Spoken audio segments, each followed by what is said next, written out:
नमस्ते। आप सभी को मकर संक्रांति की ढेरों शुभकामनाएं।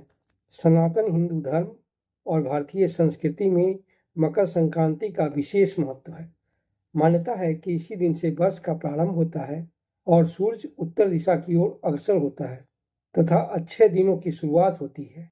तो क्या है मकर संक्रांति पर्व और इसे क्यों मनाया जाता है? संक्रांति का अर्थ है सूर्य का एक राशि से दूसरे राशि में संक्रमण, यानी सूर्य का एक राशि से दूसरे राशि में जाना। सूर्य जब एक राशि से दूसरे राशि में प्रवेश करता है तो ज्योतिष में इस घटना को संक्रांति कहते हैं। एक संक्रांति से दूसरे संक्रांति के बीच का समय सौर मास कहलाता है।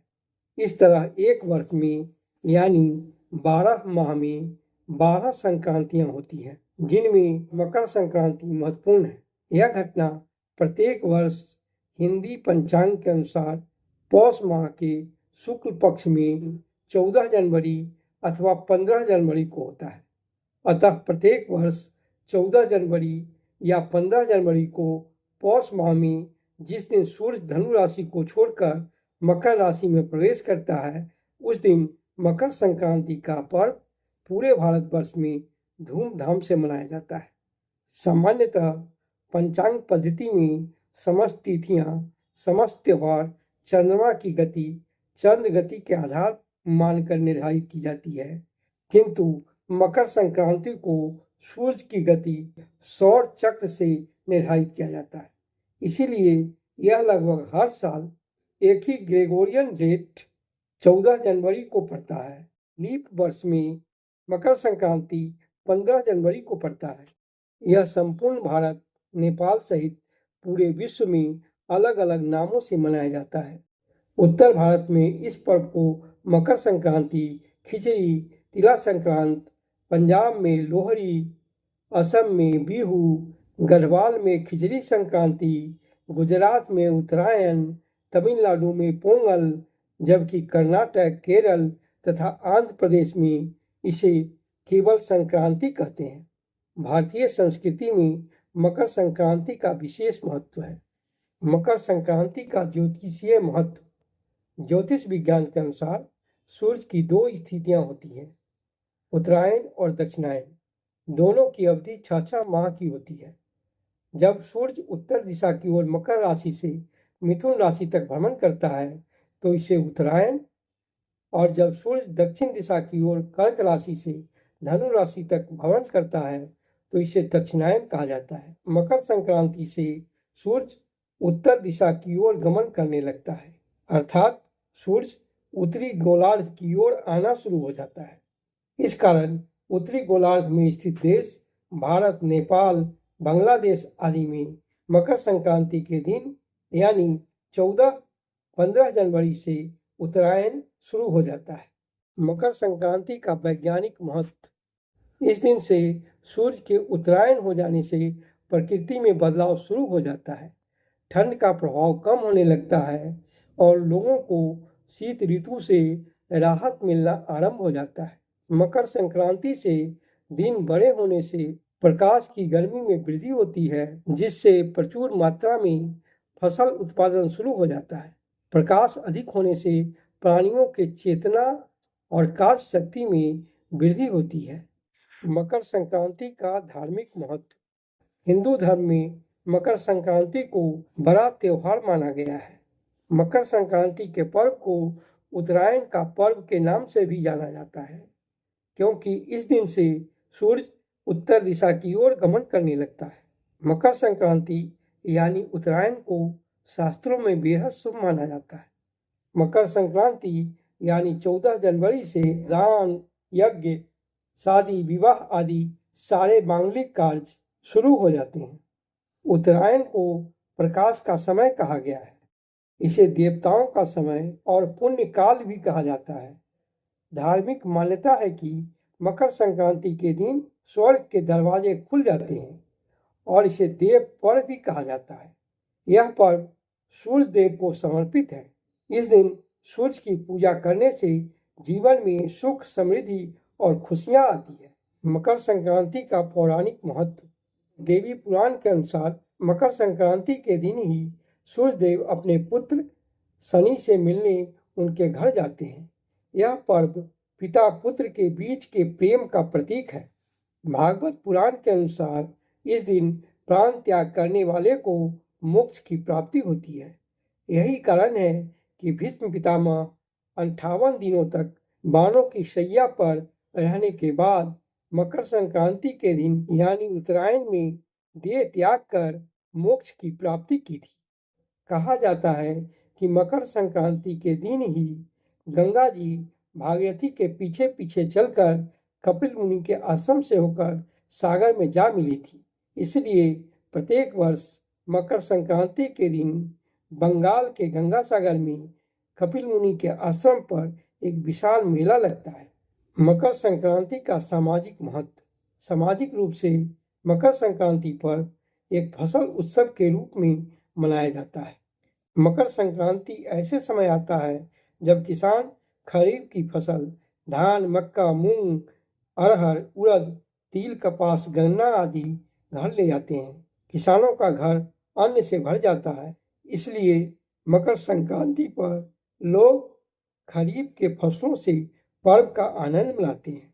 लोग चावल, दाल, सब्जी का खिचड़ी, चूड़ा, दही, गुड़ व तिल का लड्डू आदि खाते हैं तथा आस पड़ोस दोस्तों रिश्तेदारों को खिलाते हैं और बांटते हैं। इस प्रकार मकर संक्रांति प्रकृति का पर्व है जिसमें हम प्रकृति और सूर्यदेव को त्योहार के माध्यम से धन्यवाद अर्पित करते हैं। मकर संक्रांति का आयुर्वेदिक महत्व। मकर संक्रांति को खिचड़ी पर्व भी कहा गया है। इस दिन चावल, दाल, तिल और गुड़ से बनी चीजें खाई जाती है। खिचड़ी सुपाच्य और पाचन तंत्र को मजबूत करती है। तिल व गुड़ से बनी चीजों का सेवन स्वास्थ्य के लिए फायदेमंद होता है। आयुर्वेद में तिल को कफ नाशक, पुष्टिवर्धक, तीव्र असरकारक औषधि के रूप में जाना जाता है और जो शरीर के रोग प्रतिरोधक क्षमता को बढ़ाता है। मकर संक्रांति की परंपराएं। मकर संक्रांति के दिन गंगा स्नान, सूर्योपासना व तीर्थ स्थलों पर स्नान दान विशेष पुण्यकारी है तथा खिचड़ी, चूड़ा, दही, गुड़ व तिल का मिठाई आदि भगवान को प्रसाद के रूप में चढ़ाते हैं। इस शुभ दिन पर देश के विभिन्न हिस्सों में कई स्थानों पर मेले का आयोजन होता है, जिनमें सबसे महत्वपूर्ण है तीर्थराज प्रयाग में हर वर्ष लगने वाला माघी मेला तथा 12 वर्ष पर लगने वाला कुंभ का मेला। प्रयागराज में कुंभ मेला विश्व का सबसे बड़ा धार्मिक आयोजन है। इस दिन तीर्थराज प्रयाग एवं गंगा सागर में स्नान को महास्नान की संज्ञा दी गई है। इसलिए कहावत है, सारे तीर्थ बार बार, गंगा सागर एक बार। इस दिन लोग नदियों या आसपास के जल स्रोत में स्नान कर सूर्य देव और अन्य देवता की पूजा करते हैं, गायत्री मंत्र का जाप करते हैं तथा चावल, दाल, तिल, गुड़, कंबल, वस्त्र आदि दान करते हैं। मकर संक्रांति के दिन तिल का बहुत महत्व है। मकर संक्रांति पर्व को पतंग महोत्सव के नाम से भी जाना जाता है।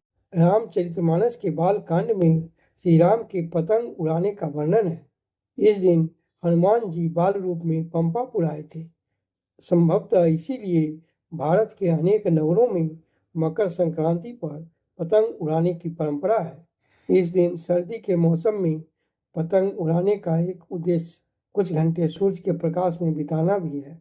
सूर्य का प्रकाश शरीर के लिए स्वास्थ्यवर्धक और त्वचा व हड्डियों के लिए अत्यंत लाभदायक होता है, क्योंकि सूर्य की रोशनी से विटामिन डी की प्राप्ति होती है। मान्यता है कि पतंग खुशी, उल्लास, आज़ादी और शुभ संदेश का वाहक है। संक्रांति के दिन से घर में सारे शुभ काम शुरू हो जाते हैं और वह शुभ काम पतंग की तरह ही सुंदर, निर्मल और उच्च कोटि का हो, इसलिए पतंग उड़ाई जाती है। इस बार के मकर संक्रांति पर तीर्थराज प्रयाग में गंगा, जमुना, सरस्वती के संगम पर महाकुंभ की शुरुआत हो रही है और महाकुंभ का यह संयोग 144 वर्ष बाद आया है, जिसका सनातन धर्म और संस्कृति में अत्यधिक महत्व है। तीर्थराज प्रयाग में लगने वाले महाकुंभ मेले का अमृत स्नान इसी दिन होता है। पुराणों के मुताबिक समुद्र मंथन के दौरान अमृत कलश प्रकट होने पर देव और दानवों में अमृत पाने के लिए युद्ध शुरू हो गया। यह युद्ध 12 दिन तक चला। इस लड़ाई में अमृत कलश के कुछ बूंदे धरती के 4 स्थानों यथा हरिद्वार के गंगा नदी में, उज्जैन के शिप्रा नदी में, नासिक के गोदावरी नदी में और प्रयागराज के गंगा जमुना सरस्वती के संगम पर गिरी।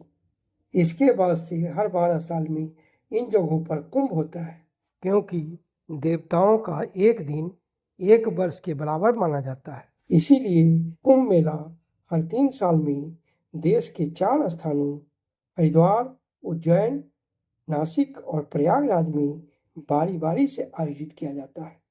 ऋग्वेद, अथर्ववेद और यजुर्वेद में कुंभ का उल्लेख मिलता है। इस प्रकार मकर संक्रांति न केवल एक हिंदू त्योहार है, बल्कि यह पूरी तरह से खगोल विज्ञान और फसल चक्र की विज्ञान पर आधारित है।